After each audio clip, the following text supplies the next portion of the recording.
আসসালামু আলাইকুম রহমতুল্লাহ বরকাত। এই ধান পাকিয়ে গেছে একদম।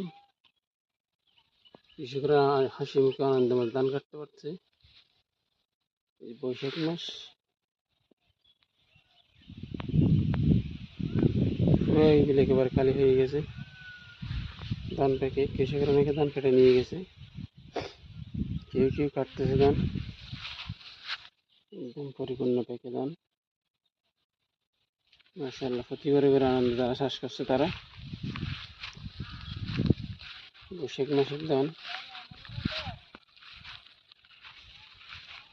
মাশাআল্লাহ, আলহামদুলিল্লাহ, আপনার নিয়ামত। সোনালী ফসল প্রত্যেক ঘরে ঘরে হয়। এখন হয়তো অনেকে সাজ সারে ব্যবসা বাণিজ্য করতেছে। এই যে দূরে কৃষকরা ধান কাটতেছে, এই যে